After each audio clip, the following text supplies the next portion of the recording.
¿Qué tal? Buenos días, es lunes 2 de enero de 2017. Qué bueno que usted inicia el año con nosotros. Hoy vamos a hablar en República acerca de cómo encontramos el país en este 2017 y cómo lo recibimos. De eso hablamos hoy en República.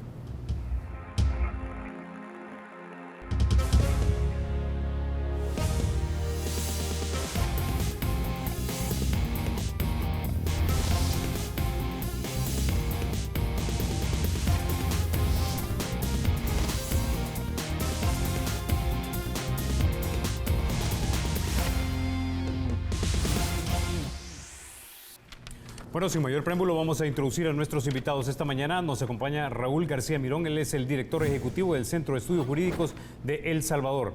También nos acompaña Luis Ramón Portillo, consultor financiero y también fundador del movimiento 5 en 5. Caballeros, bienvenidos a República. Espero que pasaran un excelente 31 de diciembre con sus familias. Sí, gracias Carlos. Bueno, vamos al punto entonces. ¿Cómo...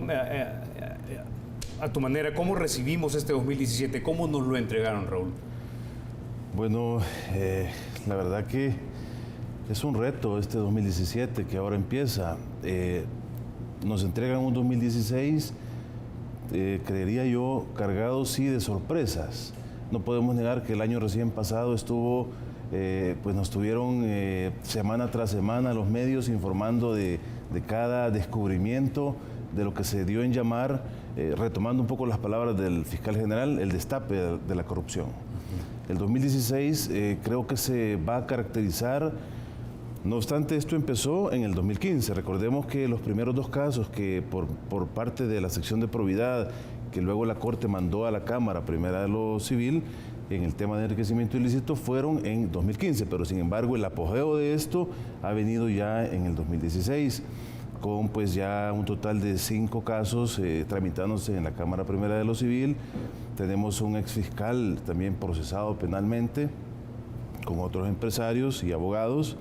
Tenemos 3 expresidentes que han sido cuestionados ya por el tema de enriquecimiento ilícito, uno de ellos fallecido, uno de ellos guardando aún prisión provisional, detención provisional en la DAN, y otro pues asilado, huyendo de la justicia.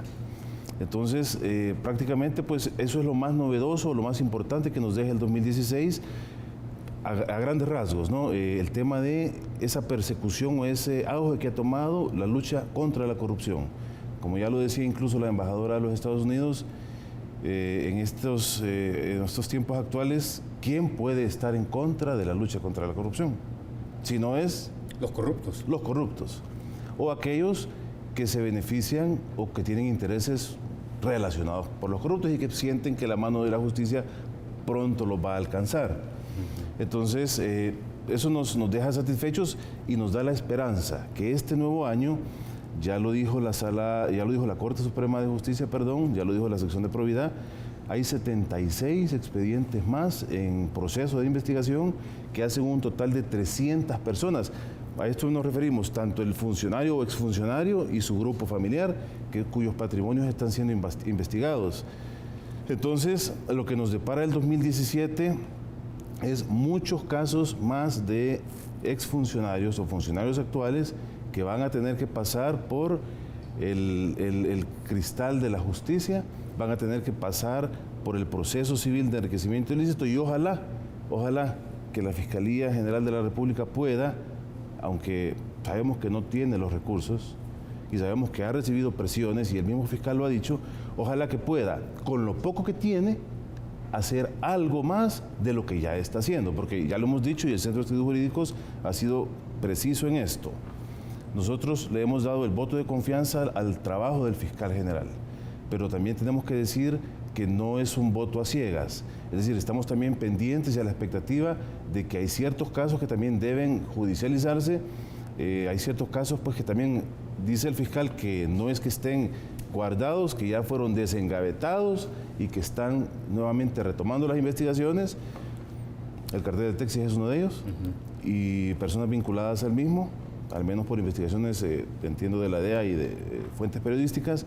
Entonces esperamos un 2017 que va a seguir y va a ser mucho más grande en sorpresas de este destape y de esta lucha contra la corrupción.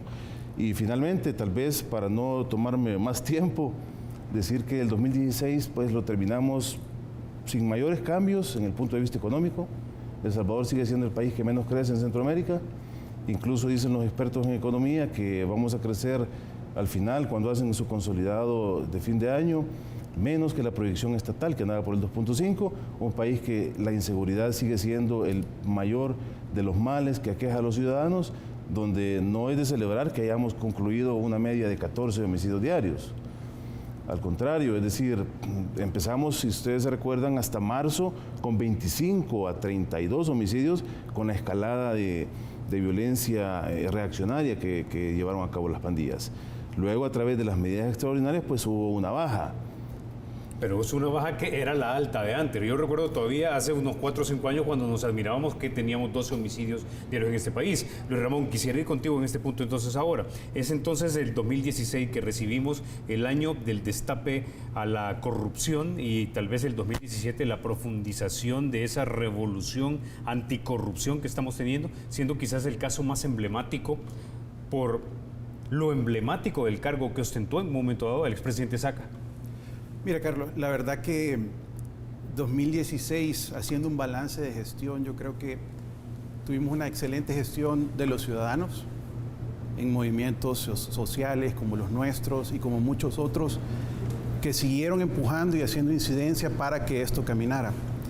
Tuvimos una buena gestión de algunos elementos del sistema de probidad que habían estado dormidos, como ya bien dice Raúl, Fiscalía, Corte Suprema, que fue el que inició todo esto.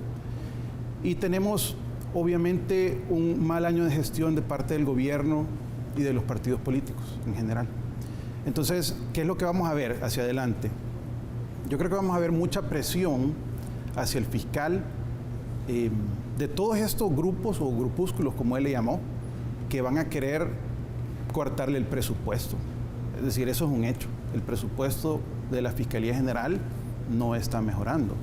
Y tanto el gobierno no se lo quiere dar, por quién sabe qué razones, como también no vemos que Arena esté presionando porque ese presupuesto crezca. O sea, vemos a una oposición que pues aplaude cuando judicializan un caso de su oponente político, pero que todavía está jugando un juego que no es completamente transparente para los ciudadanos de apoyar una regeneración del sistema de probidad que tenemos. Entonces yo te diría que sin lugar a duda, bueno, el presidente Funes tiene que venir en pocos días. Esperemos que venga. Yo no creo que venga, pero... Y vamos a hablar del presidente Funes, pero hablemos en este momento de los dos presidentes areneros. Uno desafortunadamente fallecido el año anterior, precisamente a principios. El expresidente Saca ahora también investigado, guardando prisión. ¿Son estos muestras de un avance de lo que está pasando? ¿Esta presión que hacemos nosotros? Tal vez te quito un poco la parte personal, porque yo creo que uno no puede desear que nadie vaya a prisión o que pase una prisión un 24 de diciembre, lejos de su familia, independientemente de cómo consideremos a las personas o del color político que tengan. Pero apartando esa parte, yo te diría que han sido buenas noticias las que hemos recibido los ciudadanos de ver que finalmente los casos llegan a judicializarse. Es que antes no mirábamos ni siquiera eso. Estamos viendo, bueno, te quiero decir, después del caso de Carlos Perla, habían pasado muchos años. Y ahora tenemos del primer gobierno del cambio del FMLN, un exdirector del Seguro Social que ha sido encontrado culpable. Entonces ha sido vencido en juicio, se ha declarado como que eso fue un delito y lo que creo que todos están diciendo, bueno, finalmente estamos llegando a esa etapa. Hay una parte alrededor del sistema de justicia que tiene que ver con los jueces, y que no tiene que ver sin duda con el presupuesto de la Fiscalía, que también es algo que tenemos que poner mucha atención. Es decir, estos jueces tienen que obviamente acatar la ley como así se les manda, pero también tienen que ser revisados si no tenemos una corrupción muy enquistada ahí.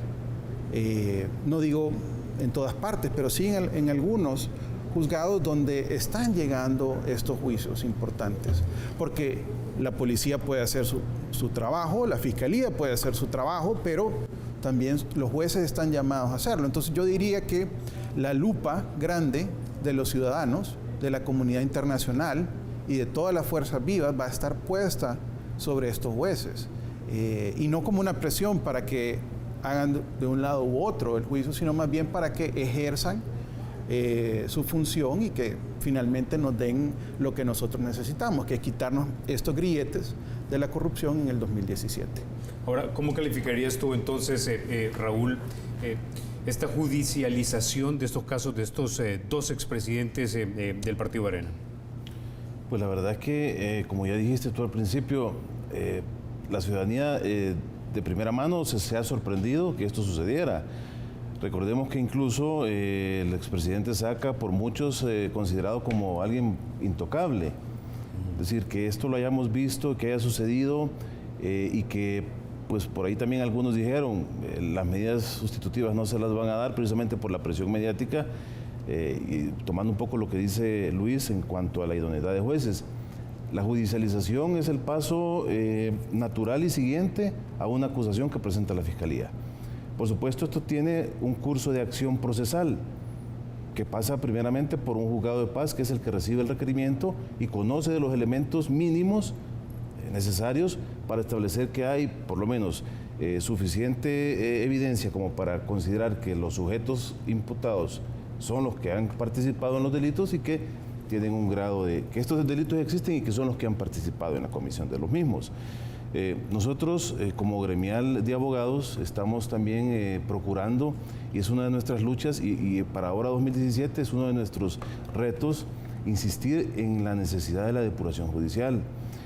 Pero vamos a traer a la mesa algo bien importante. Queremos depuración judicial, pero recordemos que tuvimos un año sin Consejo Nacional de la Judicatura.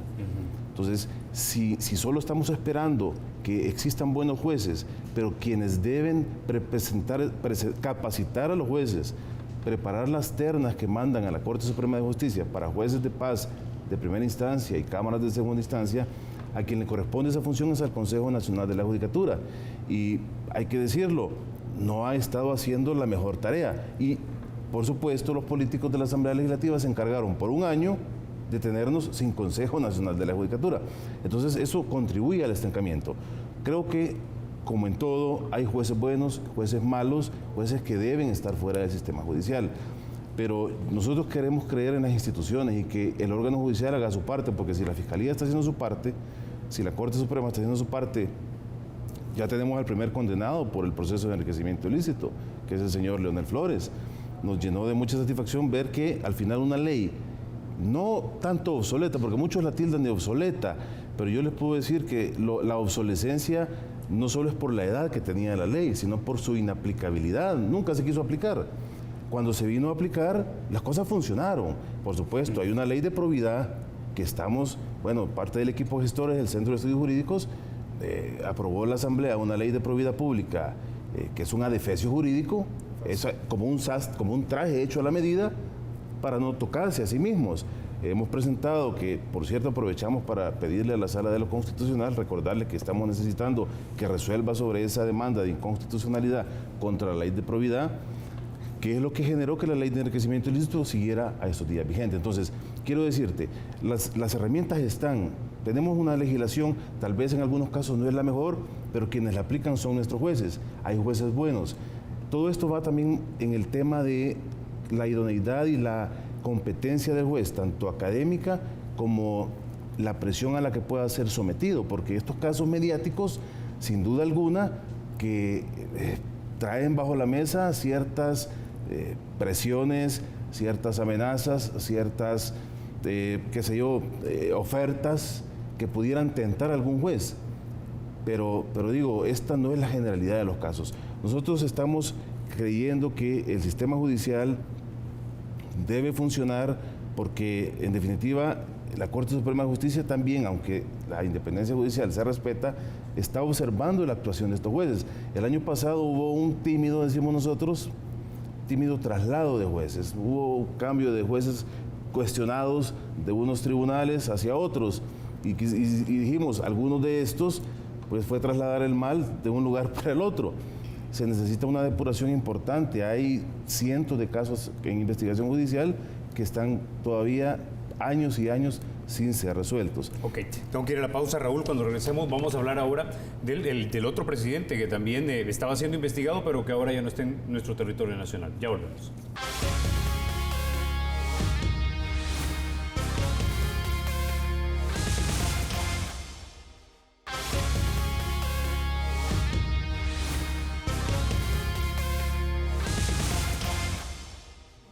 Gracias por continuar con República. Luis Ramón, hablemos ahora del caso del expresidente Funes. También la sección de probidad encontró que no habían habían $800,000 por los cuales no había una justificación.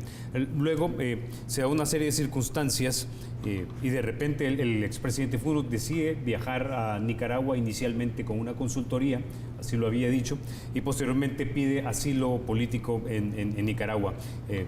Luego se informa o se da a conocer que fueron los mismos miembros de su partido los que le habrían aconsejado que pidiese asilo político en la hermana república.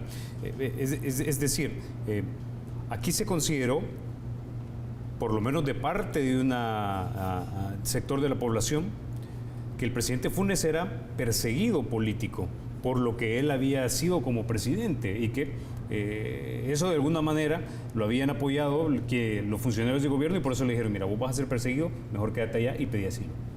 Mira, Carlos, yo creo que en general, y no solo el presidente Funes, abusan de la persecución política como una sombría, como un paraguas. ¿En qué sentido? Normalmente la persecución política se entiende que es una persecución del Estado, y siendo el FMLN el que está en el gobierno, pues persecución política en su definición que todos entendemos y normal y tradicional no debería existir. Lo que sí es preocupante de lo que mencionás tiene que ver con la evasión de la justicia de un proceso y que el FMLN abiertamente y miembros del gobierno actual han dicho que le recomendaron huir. Eso es simplemente un descaro y una tajante aberración de lo que se convierte en asumir responsabilidades. Yo creo que, hablando de corrupción y de posible corrupción, los partidos políticos deberían de asumir responsabilidad sobre los actos de corrupción de los funcionarios que llevan. Y eso, y no le estoy diciendo al FMLN, deberían de ser todos los partidos políticos los que asumen eso. ¿Qué pasaría si en realidad tuviéramos un cambio real, limpiáramos la mesa y se dijera, ¿saben qué? Primero vamos a perseguir al corrupto, pero si, por ejemplo, Flores, y estoy hablando del director del seguro, después de estos 800,000 que debe, lo van a perseguir y solo agarran 600, pues bueno, miren, el FMLN tiene que poner los otros 200. Lo mismo con el presidente Funes. Yo no estoy seguro que esos montos que han salido en los medios de comunicación sea lo único. Es más, parecería por declaraciones de la ex primera dama que el caso de el ex director del seguro puede estar incluso ligado con los temas de los viajes del presidente Funes. Entonces, lo que se ha encontrado probablemente solo sea la punta del iceberg. Es más, yo creo que probablemente por eso sea que el expresidente Funes se está dando la gran vida en Nicaragua, ha decidido no regresar y mantiene esos vínculos y esos lazos con muchos otros, Entonces yo te diría que el caso del presidente Funes es, creo yo, una bofetada a muchos de los que votaron por él, ¿verdad? Es una bofetada a los que creyeron que en realidad iba a haber un cambio y no lo ha habido. Lo que ha habido es, digamos, te presto el palo para pegarle a vos a la piñata hoy. Y ni tan prestado, en realidad se lo quitaron a la Fuerza Arena. Entonces llegaron y simplemente sofisticaron más las formas en cómo encubrir los temas. Ya vimos lo que salió de partida secreta, ya vimos lo que están de sobresueldos. Y todo está saliendo, Carlos, todo está saliendo. Yo creo que una vez el caso del presidente Funes se empiece a ventilar, y esperamos que, lo más seguro es que va a haber reservas sobre él, pero se me hace que ese monto va a seguir creciendo y eso es lo que le permite a él estar huyendo y eso es lo que muchos otros están cuidando, porque los partidos del corrupto lo cuidan por varias razones. Puede ser que tengan la cola pateada ellos mismos, que les hayan dado también, que hayan compartido, o simplemente están diciendo, ¿sabes qué? Esto me va a salpicar políticamente. Pero entonces los partidos en general no están haciendo un acto de contrición, están simplemente tratando de tapar. Ahora, con el caso del presidente Funes, es desafortunado que el gobierno, que debería ser de todos, esté también ayudándole y dándole consejos, y quién sabe si incluso pagó el furgón. Ahí se decía si era Casa Presidencial el que había pagado cierto homenaje. Todo eso creo que lo vamos a ir sabiendo en la medida que la Ley de Acceso a la Información nos lo permita y que también nos lo declaren como reserva. Pero entonces, en general, yo te diría que estamos ante casos bien complicados, que esperamos que se lleven a juicio, que esperamos que la ley funcione y que al final del día también se restituyan esos fondos al Estado.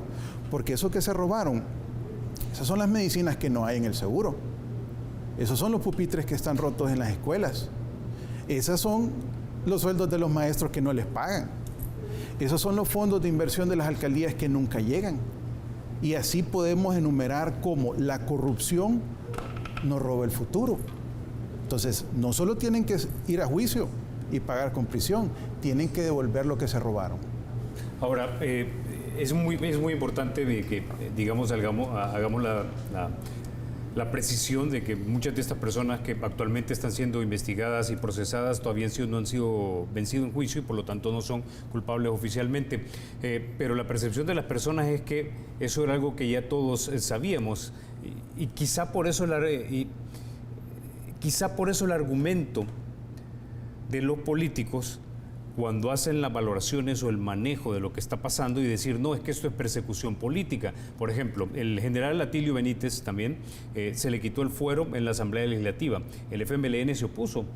Los partidos de derecha conservadora dijeron, no, hay que votar y hay que quitarle para que enfrente juicio. Pero da la impresión una vez más que el manejo de los políticos, desafortunadamente, es politiquero.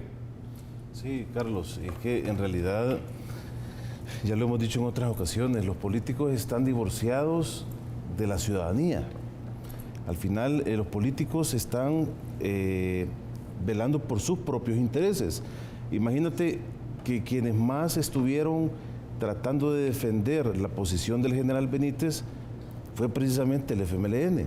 Entonces, te llama mucho la atención ver que tiene toda la libertad de hacerlo. El ministro de Defensa, Munguía Payés, y otros de su alto mando en la asamblea el día que estaba decidiéndose el tema del antejuicio, mandando cierto mensaje a lo mejor con esa presencia. Es decir, los políticos ven todo desde una lente ideologizada, desde una lente donde al final es sus dogmas, sus intereses, sus postulados, los que privan y no los de la ciudadanía. Vuelvo y repito, incluso, bueno, es algo que a nosotros nos debería de dar mucha pena como pueblo salvadoreño, ver las expresiones que tuvo este secretario general del partido FMLN y que las ha tenido, incluso ha hecho eco de ellas la expresidenta de la Asamblea Legislativa, la señora Lorena Peña, y el presidente mismo de la República, cuando han criticado a aquellos amigos embajadores que simplemente están tratando como amigos cooperantes que son de nuestro país de ayudarnos. Han criticado, bueno, los ataques a la Sala de lo Constitucional se han convertido en el pan de todos los días, donde de alguna manera se les olvida que estamos en un Estado de Derecho donde nos guste o no nos guste, las sentencias, por ejemplo, de la Sala de lo Constitucional deben de respetarse. Entonces, son políticos, y no solo me estoy refiriendo al FMLN, me refiero en general a todos. Al final, son políticos que responden a sus propios intereses. Son políticos que se olvidan de la gente, porque ¿cómo es posible, por ejemplo, y lo dijimos aquí en tu canal, lo dijimos aquí, Carlos, cuando salió a la luz por la investigación periodística el tema de esta subvención a una asociación vinculada a la esposa del presidente Gallegos.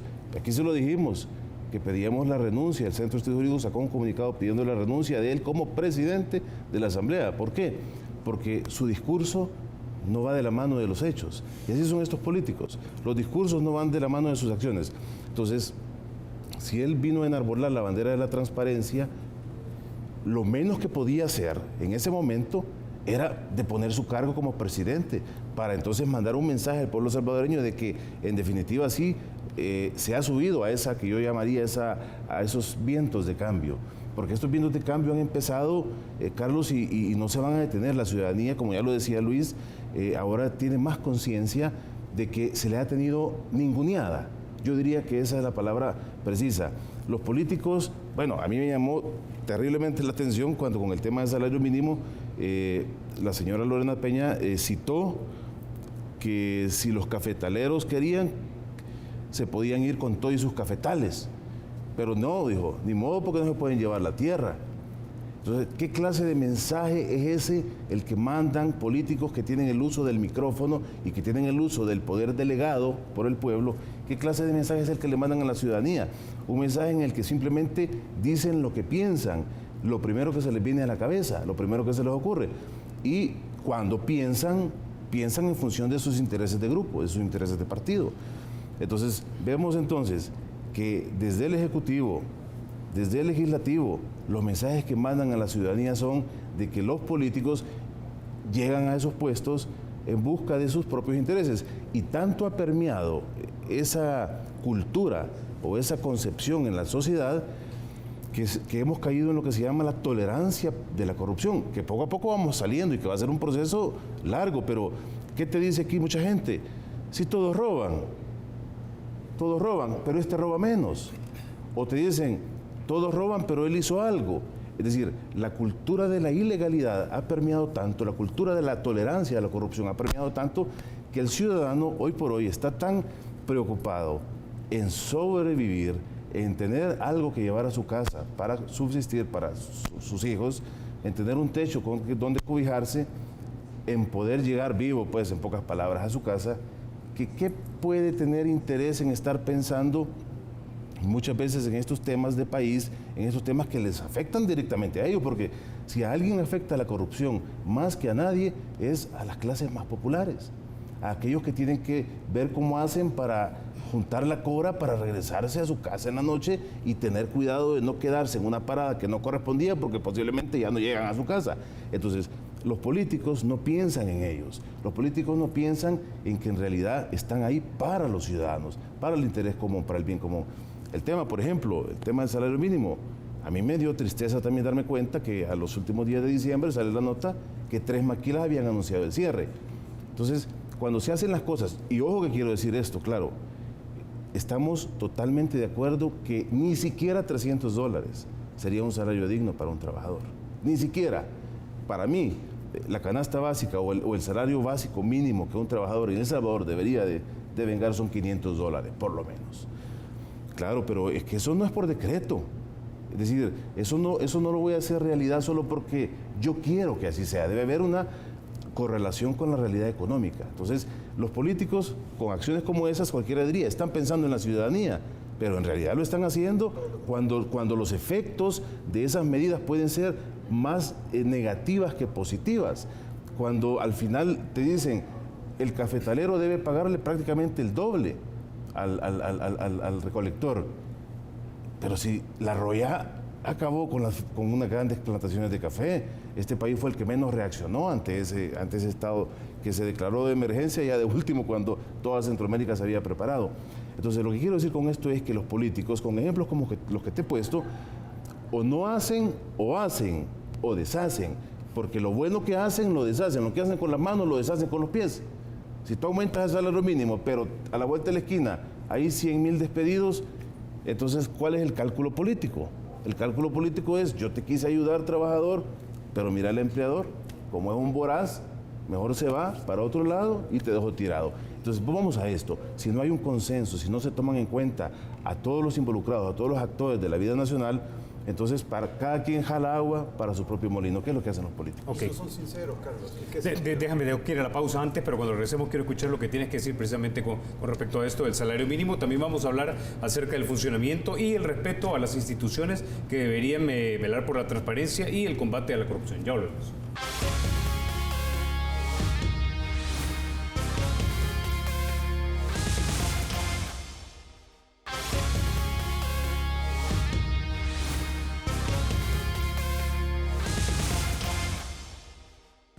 Gracias por continuar con República. Luis Ramón, tú tenías algo que agregar en este punto, porque empezábamos a hablar un poco acerca de los usos de los dineros del país. Bueno, efectivamente. Mira, y el tema que estábamos tratando, el del sueldo mínimo, y cómo se usa un discurso que no es sincero. ¿En qué sentido? Mira, decir que el incremento del sueldo mínimo es justo y necesario, es decir, lo obvio, pero también quedarse en una sobresimplificación del tema. ¿Por qué? El gobierno del FMLN dice, y saluda con sombrero ajeno, hemos subido el sueldo. En realidad los que subimos el sueldo somos nosotros que pagamos, los empresarios. ¿Pero a quiénes?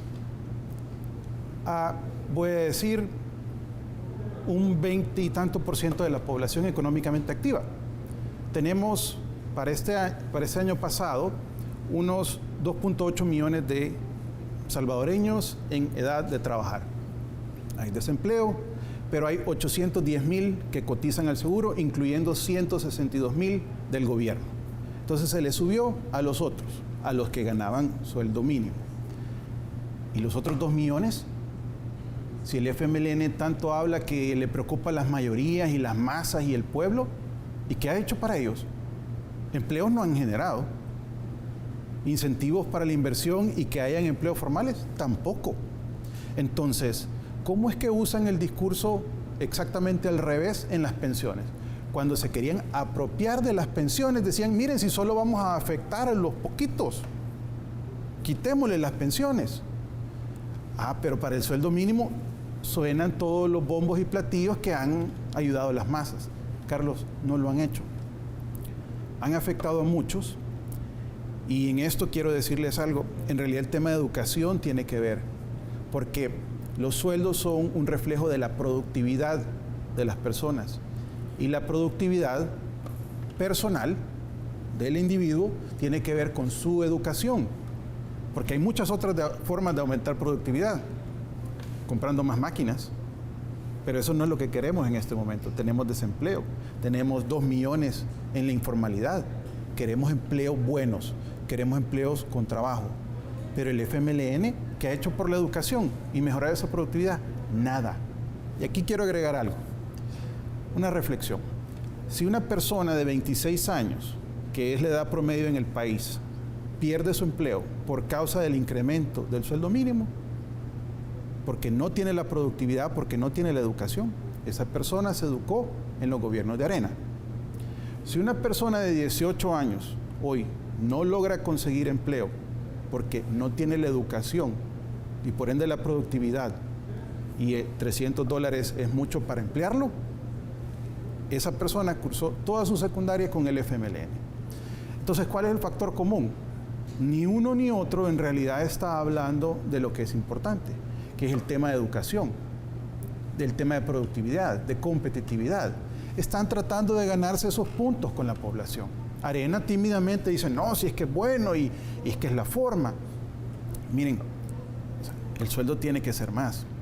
No sé si son los 500 que propone Raúl, a mí me suena bien, pero más allá de eso, la justificación viene alrededor de la productividad, que solo se da con la educación. Y ni este gobierno del FMLN, ni el anterior, ni los de Arena, se han enfocado en una educación de calidad. No se han enfocado, no lo han hecho. Se rasgan las vestiduras cuando a veces pasó la escolaridad promedio de un grado a otro. Hoy la PAES es la peor de muchos años. Y la gran excusa es que le hicimos más difícil. Pues ahora, yo no creo que ese sea el caso. Luis Ramón, yo entiendo y coincido contigo, la parte educativa es fundamental para llevarnos de ser un país como El Salvador, de repente a ser un país aspirando y soñando como Singapur.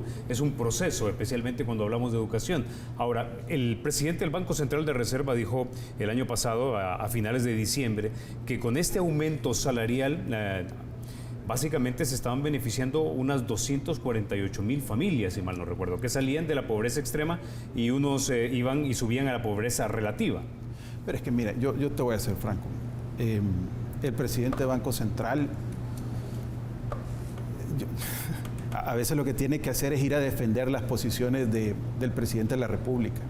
Como por ejemplo cuando tuvo que decir que no era el crecimiento de 2.5% de este año el mayor en 16 años, como dijo el presidente en cadena nacional de cierre de año. Entonces yo lamento que Banco Central incluso esté pues tratando de matizar políticamente esto. La realidad es que hay 2 millones que están en la informalidad y la realidad es que a ellos, a la mayoría, esto del sueldo mínimo solo la ven pasar y encima de eso no tienen seguro social, que yo no sé si eso es bueno o malo en este momento porque no funciona de todas formas, no hay medicinas, pero no tienen una pensión y no tienen ni siquiera un Ministerio de Trabajo que los pueda proteger.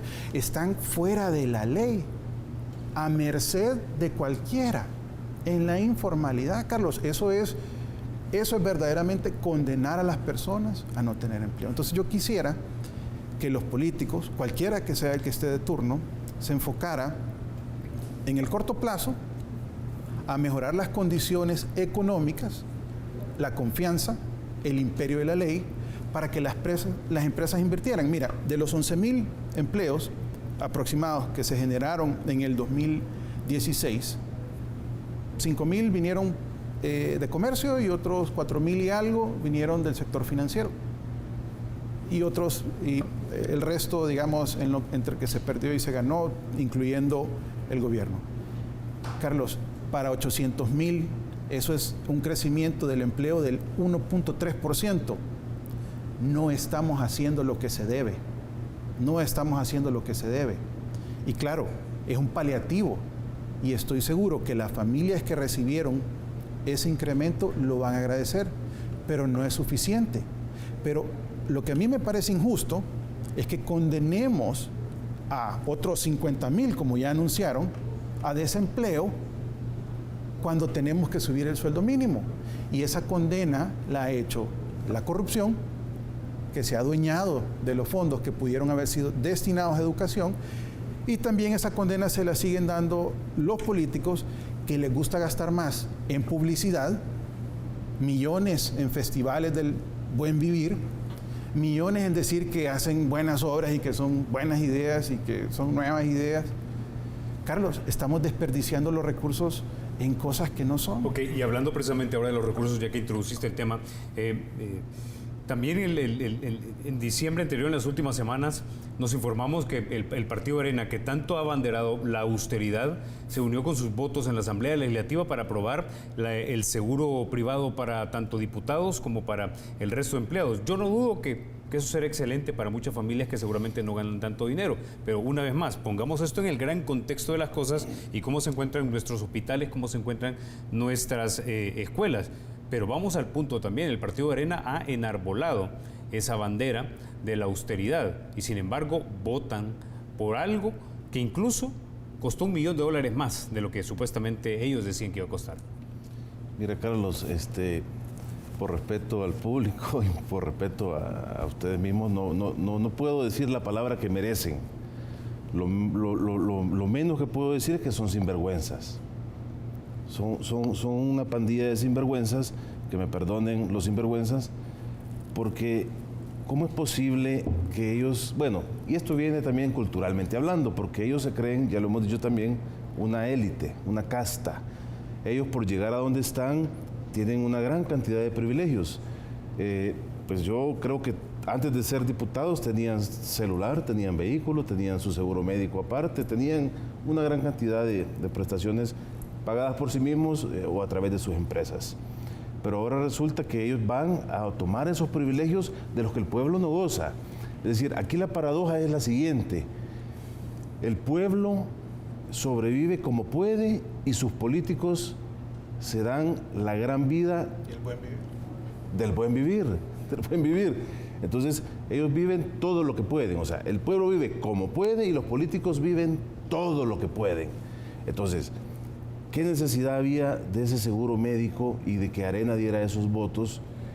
Bueno, hubieran sido un poco coherentes, pero lamentablemente Arena como oposición, y yo no me quiero meter en ese tema porque nuestra institución no es política, pero hay que decirlo porque al final afecta a los recursos del Estado.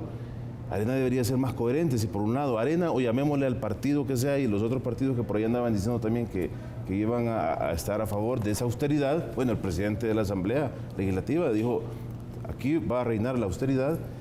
Hacer eso es menospreciar a la población. Vuelvo al tema. La ciudadanía no ha recapacitado de que el poder reside en ella misma, en la ciudadanía, y de que sus delegados viven como reyes y la ciudadanía vive como el peor de los plebeyos. Entonces, los ciudadanos somos los que tenemos el poder reside en el ciudadano. Al ciudadano lo que le hace falta es buscar organizarse de tal manera que como parte de la sociedad civil organizada pueda tener una voz que exija, porque los políticos solo representan una parte del Estado a través del gobierno y sus diferentes órganos, pero son los políticos los que se llevan la mejor parte. Es decir, al final, que vuelvo y aunque suene repetitivo, el divorcio entre los políticos y los ciudadanos, el menosprecio del político hacia el ciudadano, de creer que el ciudadano se chupa el dedo, de creer que el ciudadano no se da cuenta, no los juzga, no los evalúa. Sí, pero ¿de qué se aprovechan estos políticos? De que ya lo dijimos también, de que el ciudadano al final lo recibe con resignación y le toca al pobre ciudadano, cuando bien le va, ir al Seguro Social a perder toda la mañana para que le digan que no hay medicina, que solo hay aspirina. Y si no, pues el 85% de la población no tiene Seguro Social. Entonces le toca ir al servicio público deficiente completamente, pero nuestros diputados tienen seguro médico hasta para hacerse liposucción, hasta para hacerse cirugías plásticas. Entonces eso es cirugías de nariz, eso es indignante, eso es bochornoso, eso es degradante para la dignidad nacional. Entonces, señores, vivan de su sueldo, por favor. Mira, Carlos, a ver, Arena está haciendo un malísimo papel como oposición, no solo en su gestión política, sino que en acompañar ese atraco al botín que se llama el presupuesto. Ellos lo acompañan, es la realidad. Este tema del presupuesto del seguro, haciendo cálculos, representa alrededor del 11% del presupuesto de la Asamblea Legislativa. Carlos, no hay empresa que gaste tal porcentaje, ni en este país, ni creo que en el mundo, que gaste tanto en seguro privado de salud. Y nuevamente, regresemos a lo siguiente. Un principio básico que debería regir las finanzas públicas es que los públicos tienen que usar lo público. Servicio de transporte público, la seguridad social pública, hoy tienen seguridad privada incluso. Entonces, ¿por qué no usan la PNC?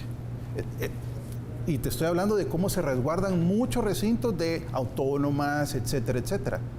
Entonces, hoy lo que estamos viendo es que han privatizado todo. Han privatizado, tanto que no les gusta hablar de privatizaciones. Bueno, ahí tenemos seguros privados. Tenemos seguridad privada, tenemos muchas cosas privadas. ¿Y por qué no llegaron a desmontar eso? ¿Por qué no simplemente se sinceran y dicen, miren, ¿saben qué? Esto es demasiado. No estamos para ese tipo de gastos. O sea, las familias no lo están. Es más, las empresas deciden poner o no un seguro de salud privado. Y ponen restricciones y lo gestionan. Pero aquí parecería que miren, ¿saben qué? Gasten porque el otro año vamos a tener un presupuesto más. Y el acompañamiento que está haciendo, el seguimiento que hace Arena del presupuesto, deja mucho que desear. Hoy lo último que estaban diciendo es, bueno, si nos transparentan qué tanto hay que gastar, entonces lo vamos a considerar. No, si es que, miren, es 50 millones aparentemente el monto total. Estamos hablando a veces solo de la Asamblea, pero el seguro médico privado es millonario. Es millonario. Cuando vemos el uso de los recursos, el despilfarro y todo lo demás, los ciudadanos estamos cansados. Y esto probablemente hoy le esté estallando al FMLN, pero esto no es de hoy. Claro. Siempre se ha dado. Se me acaba casi el tiempo, tengo unos 4 minutos, pero hay un tema más que quisiera tocar y es el funcionamiento de ciertas instituciones del sistema de vigilancia de contrapesos dentro de la República. Uno es la Fiscalía General de la República, la otra es la Sala de lo Constitucional. Por un lado, el fiscal, cuando recién se inauguraba, había dicho que ya estaba recibiendo presiones de grupos que no identificó para poder, intuyo yo, inclinar las investigaciones de un lado o del otro.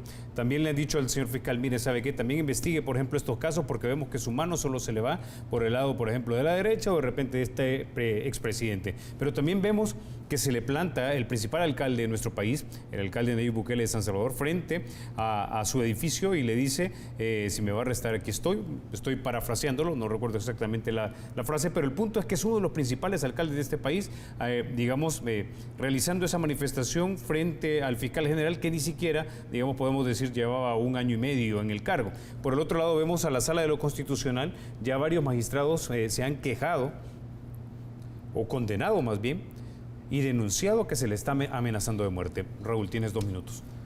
Mira, vuelvo a lo mismo, institucionalidad. Eso nos refleja un irrespeto a la institucionalidad.